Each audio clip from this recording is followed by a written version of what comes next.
Sorry for the pause. I'll have to edit that out of this video. How are you doing? I found out about a cabin that's just down from me that my buddy's dad who built it, and he wanted me to put it on Facebook and tell people about it. I'll not make a single dime off of it, and it's already sold. I called a guy I know in Florida who's a buddy, and he was really excited about it, and he drove up here. And this is true. He was down there sleeping in his cabin, and he really loves it. And he wanted me to go down there and see him. And it's only less than 60 miles away from me, but I so broke down and tired. And just so much work to do. I couldn't do it. So now he's headed back to Florida, so I didn't get a chance to see him. It's not good to live life like that. By the way, if you're wondering why I have this cut on the top of my head, someone's going to ask me about that. I was weed whacking the yard outside, and I wasn't watching, and I had a tree branch that was hanging out, and so the tree branch reached out and got me there. So that's what happened there. People go, "Why you got a cut on the top of your head?" Also, too, by the way, I've uploaded a lot of articles that I've written, complex, intricate, but also too very simple, onto my Substack. My Substack link is below. They're free to read and to download, whatever you want. And quite a prodigious writer. If I actually had more free time, I'd churn out a lot more articles, but I mean, I've already got, a lot on there, including audio files that I've made. I insert a lot of humor into the audio files that I make. It seems like every 2 months or so, I'll get somebody that'll like focus in on me. Not in a good way, and I don't care what anybody thinks about me. People say stuff all the time. I couldn't care less.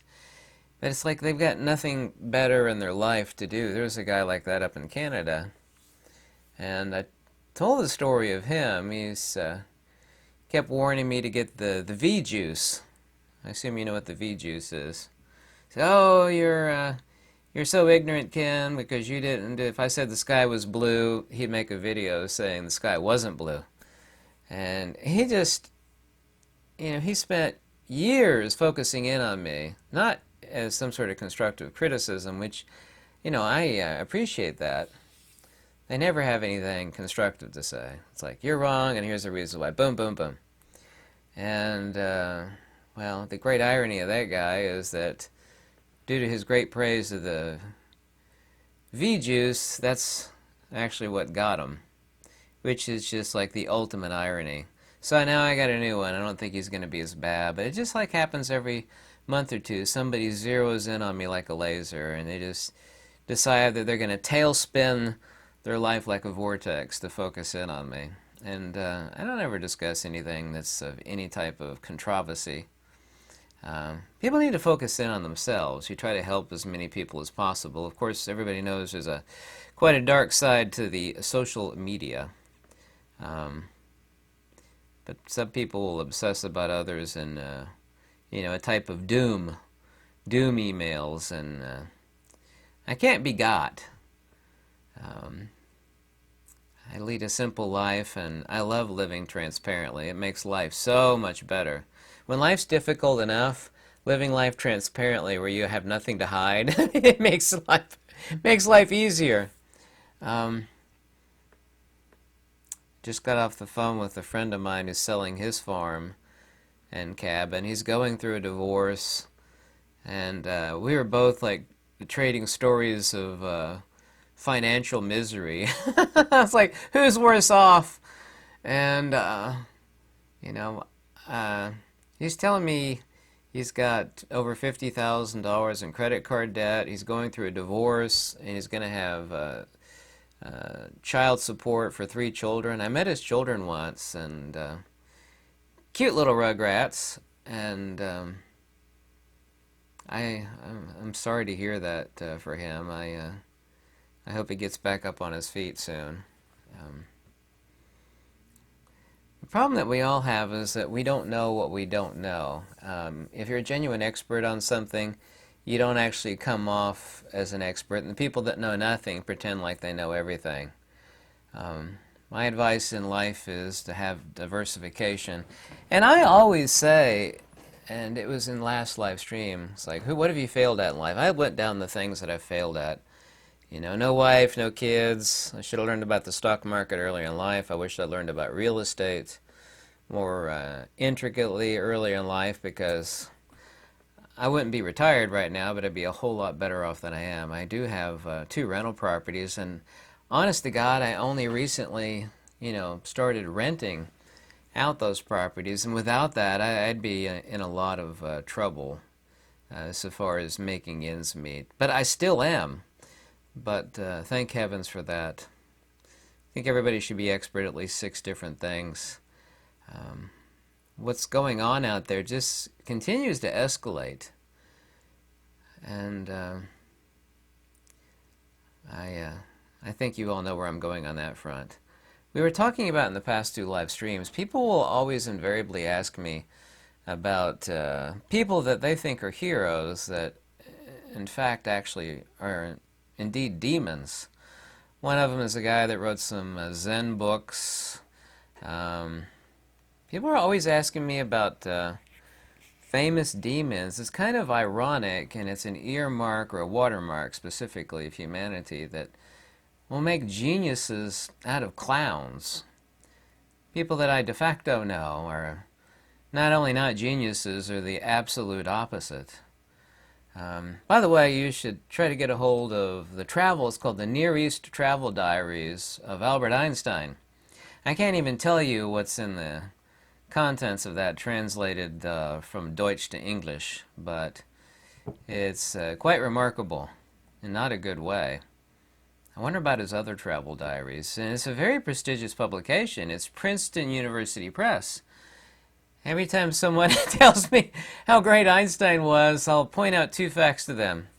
And it always ends there. It's kind of like the train derails at that point, because there's nowhere to go from there. Number 1, everything that you think he was intelligent for was, in fact, taken from the writings of Henri Poincaré, P-O-I-N-C-R-E, Henri Poincaré. And the other thing is you should read, so have you read the travel diaries of Einstein? No, I haven't. Oh, I behoove you to go check that one out, and the things that he actually wrote. It's really amazing how humanity will make heroes out of demons. Another one, and this is not personal, this is because none of us are beliefs. I mean, that's one of the watermarks of the countless things that I've said, is that we are not our beliefs. Someone sent me a copy of this book, and it's this crazy quantum parallel universe gobbledygook of Jabberwocky nonsense. And I critiqued the books, and so many thousands of people asked me about it. I was like, this is absolute garbage. And I quoted it, and I was like, this is why this is just undeniably wrong. You can't even dispute it. It's not my opinion that it's wrong, it's just ludicrous. It's just completely nuts. It's like, who wins a soccer match, a unicorn or a leprechaun? It's like, well, neither one, because they don't exist. It's just completely ludicrous. I was talking about this too last night in live stream, that everything popular is also too profane. Everything that is in pop culture, I mean, we find out that this has a really dark history behind it, or worse, and I said, think of something that's very popular, or even moderately popular, that isn't, if you know anything about it, whether that be a person or an idea, that's not fundamentally awful. I mean, just really awful. And I said that live stream with, I had 500 people in last night, and nobody could come up with anything. It's like, yeah, that's popular, and yeah, I know quite a bit about it, and you're right. Profane and popular are the same. These videos that everybody keeps asking me about, like the MH370, I mean, that's completely fabricated. That's just fake as fake can be. Pole flipping is real, but the idea that it spells some sort of,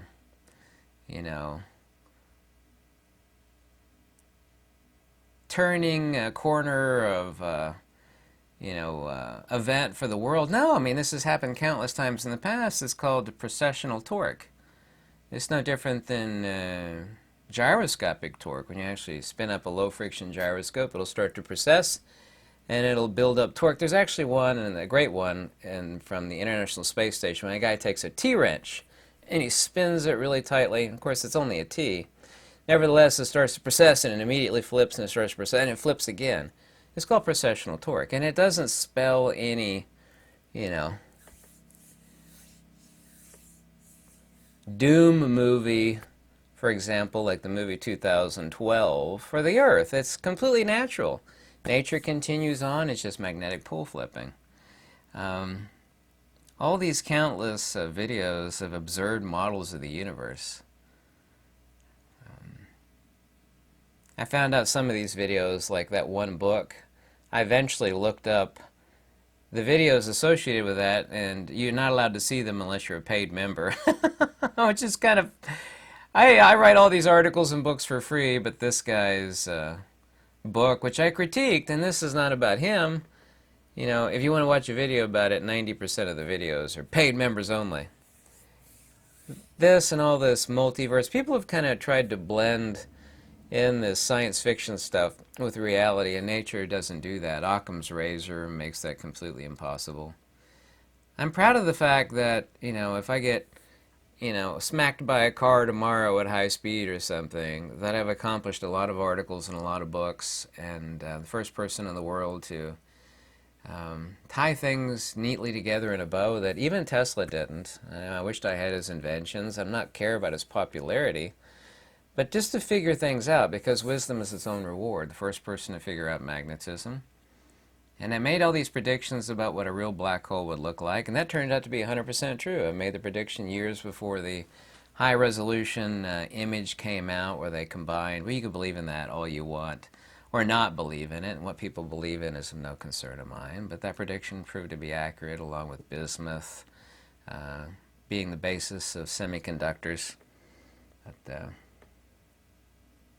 I hope you appreciate the articles and the things that I do. I try to make my videos and my articles extremely straightforward, and if you appreciate them, I really do mean any donation is very greatly welcome, and I appreciate it. I've made a pledge, and whether somebody likes me or not, and I don't play a popularity game, at least they know I'm consistent.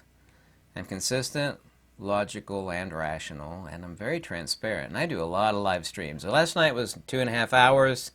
Night before that was over a 3-hour live stream. They're never monetized, and more than half the time I never get a donation at all, which is fine. Or it might be $2 here or $1 there. So I spend 3 hours and I get, maybe $3, and I don't care. I never ever have any sort of thought one way or another. I just like to meet and talk with you people during live streams. So here's the good side of social media. I can say, and this is not my opinion, I'm only interested in the facts, and it's important in making this statement, that I've saved a number of lives, and it's well over 200. I've had emails from people. One that made my relatives proud is that I don't tell anybody what to do or what not to do with their life or, their body, but I said some words, and I didn't tell them to do one thing or the other. But the things that I said to them, I saved the picture because it's really cute. They ended up having their little rugrat because of me. Otherwise, they wouldn't have had it at all. It never would have been. I can't even tell you the name of the little rugrat. I mean, all of that stuff is private information. I mean, that makes me happy. I love being helpful. When I see somebody that's in danger or distress, I'll stick my neck out too far to go out to help somebody, and I like being that way. It's unfortunate that a lot of people won't. They'll peer out the window at something, know they can help, but I don't want to get involved. And, they'll remain private in doing so, but, unfortunately, they've run error against natural order and what their instincts tell them to do. And I don't do that. I follow my instincts, but I also, too, think things out rather quickly. I wanted to show you this. I got this. I put a couple patches on this. This is a $200 military medium rucksack. It's worth like $200. a little over. But I got it for $40. It's very nice. It is genuine USGI. It's got the whole pack and insert in it. It's a multicam medium rucksack made by Proper International. I stuck a couple patches I have on there. I got this thing for mil-spec high quality. I wanted to talk about a few things that, and I don't have any links for these, so you know I'm not promoting anything that I'm going to get a kickback on, but there's like about 10 things in life, roughly, that make life so much easier. I clean and restore a lot of things, some things that actually have rust on them. And these are so useful. They come in stainless, which I basically never use because it's too abrasive. And copper and bronze are basically toothbrushes that are made out of solid copper and bronze. And of course they bend kind of easy, but I get so much use out of these things. Getting the tape off of stuff, residue off of, getting rust off of things. I use these all the time. I need to get some more of them. I get them from my local surplus store. These little wire brushes. And another thing, I tell people about this. You want something that's really cheap, you can get them at Costco. It depends on where you get them at, which part of the United States. They're $18 to $22, and it's a 52 pack. And I've already used like 3/4 of them. So the real pack is about that thick. I got 6 of these in the basement. So most of these I've taken out. But they're these large towels. You get a 52 pack of them at Costco. And what does that work out to? Like 40 cents a piece or something? I use these on my car and my cabin. And if I can wash them and reuse them, I always do. But you ever have those little things that just make your life so much easier and yet they're so cheap, just cheap thrills? It's like, wow, this is one of those things that makes life easier. Another one's my Swiss Army knife. Another one, I wear sandals most of the year, except when it's brutally cold. Bedrock sandals. I spent like 20 years looking for the best sandals and the most comfortable ones. And they're certainly not Chacos, which are very expensive. The Bedrock's even slightly more expensive than that. But what I should have done, and the answer was easy, is you look for the sandals that skinny hikers use. The people that will like walk 3,000 or more miles a year in these sandals. Like, what's the sandal the people that like walk a bazillion miles a year in? And the answer is Bedrocks. The other one are these $20 cheap fuzzy blankets that wear out after about a half a year. It's so comfortable even in the summertime. And of course I shouldn't say that because they're made out of plastics and they're transdermal microplastic absorption. I don't know how high it is. It might be high, it might not be high, but it just makes life so much easier. It's so much better to sleep underneath one of those, those really fuzzy blankets, kind of as soft as mink. I shouldn't be talking about this stuff. I just really wanted to mention that. Even though we have a new prez here in the United States, the society and the powers that be want us to be miserable so that we can't see what's going on around us. And that leads into something that I've talked about this before, but it really is one of the most important. I've never heard anybody else talk about this. And it's 100% undeniable. I've proven it true over and over and over and over again. Some of us work so hard to make ends meet, and now I have 4 jobs. Like, you got 4 jobs? Yeah, sure you do. YouTube, leather work. Here's one sewing machine. There's another one over there, you can't see it. Another one over there, and another one over here, you can't see it. So YouTube, leather work. YouTube includes all social media too. Leather work, land investigation. People pay me to go out, look at land, see if it's any good or not, evaluate it. Also, too, it's technically 5, install solar panel setups. I just did that a few days ago. And number 4 is now I'm a landlord. Landlord of 2 of my properties. That's only bringing in less than $1,500 a month, but that just pays my utilities and groceries and gas, and set the rest aside for property taxes. I don't get to keep any of that either, but it's important that I have it. And, it's nice. I got gas, water, electric, phone, cable, cellular, and another one. Not that that's important. But here's the important thing that I've proven over and over again, is you're so busy like me and everybody else, you're just constantly got blinders on. You get up, go to work, you go home, you plop in bed, and you just rinse and repeat, is that you can't sit back. There's this threshold, and everybody's threshold is different depending on where they live, and how expensive it is. I call it the principle of leapfrogging. You know how a frog is on a lily pad and will look around and see which lily pad to jump to next? You know, if a frog is in such a rush because his employer is, making him jump without looking, or you're not looking at all, then when you struggle, yourself to the nub at work, that you can't focus in on deals and opportunities.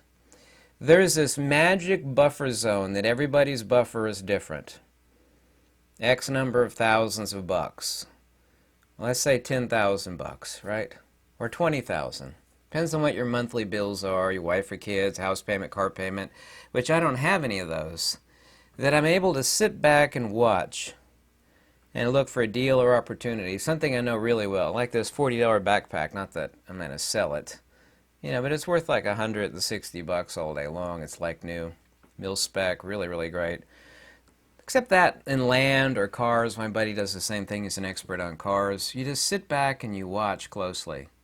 And if you don't have that financial buffer zone, and also too that time zone to look with a broad spectrum, you're just looking for the perfect opportunity and you're always watching. And I do that with land.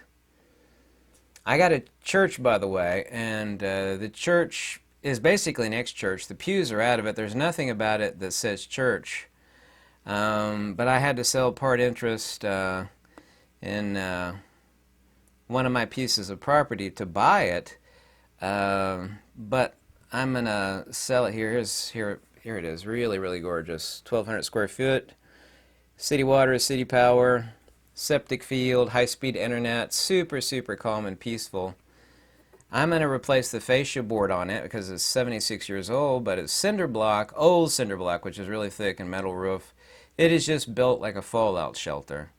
But I looked and looked and I pounced on it. And then I did the same thing with the other properties I have. Now I'm completely flat broke. And I had to borrow money against my other property to buy this church, which the pews are out of it now. Now there's nothing that makes it a church. But I did the same thing with that. So I actually do practice what I preach on that.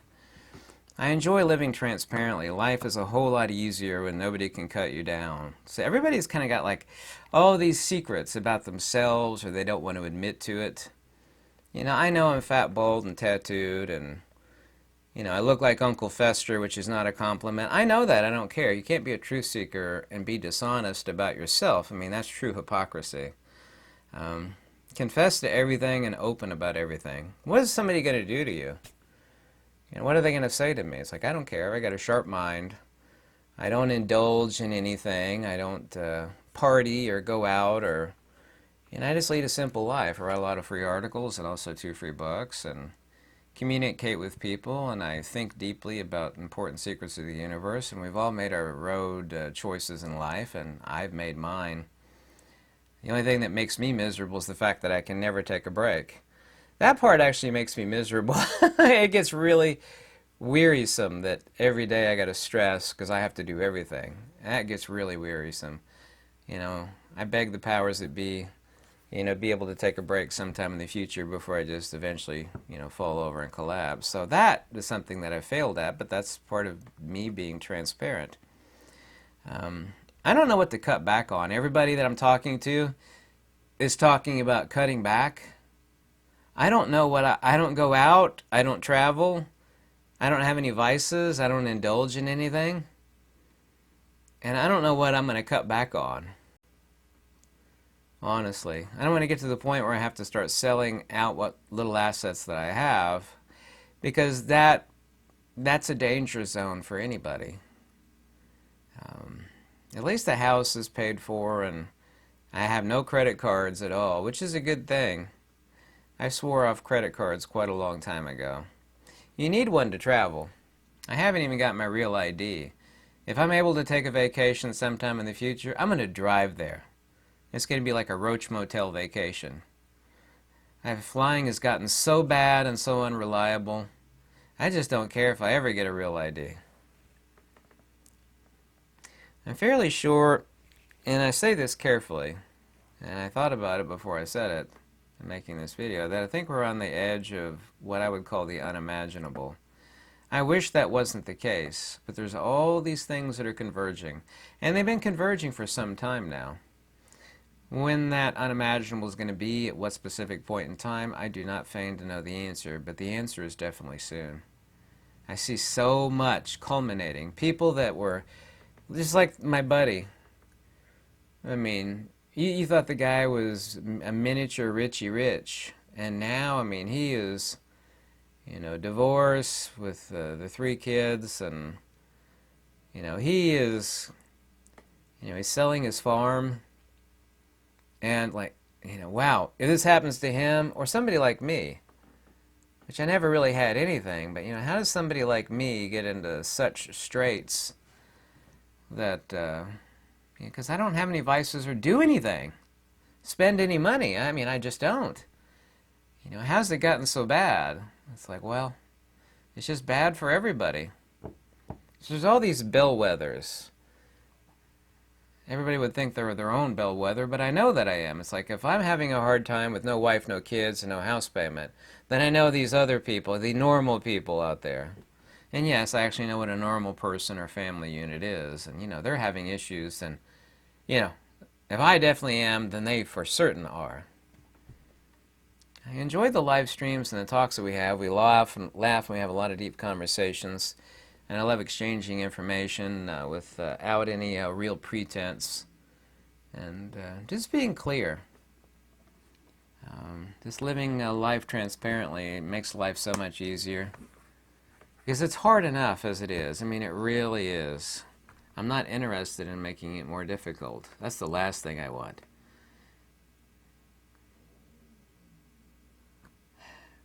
I beg for a little bit of peace. I don't know if I'm ever going to get it soon, but I hope it comes soon. They say if you work hard, things pay off. The only thing I'm looking for is like a week or so is rest. Anyway, this is one of those don't watch this videos. I hope it didn't bore you in any way, but at least I'm straightforward and honest, even if you don't like me, which is fine. Not running a popularity contest. I hope you at least realize that it was straightforward and honest. I'll catch you in live stream. And if you ever like all the videos and the articles that I write, and I do write a lot of them, I'm going to gear that up. I mean, I've been putting out plenty enough, but I mean, I've geared it up recently. Then any donation is very greatly appreciated. Thank you so much for watching, and I'll catch you in live stream. And bless you and all your loved ones, and realize what's important. And that's something that I frequently fail at. Not that frequently, but somewhat frequently. I'm just too focused in on the million things I have to do that I just don't stop and just try to take a rest. Because that's important. You know, life is not meant to be working 7 days a week. I know that for certain. It's just not. Thank you. Goodbye.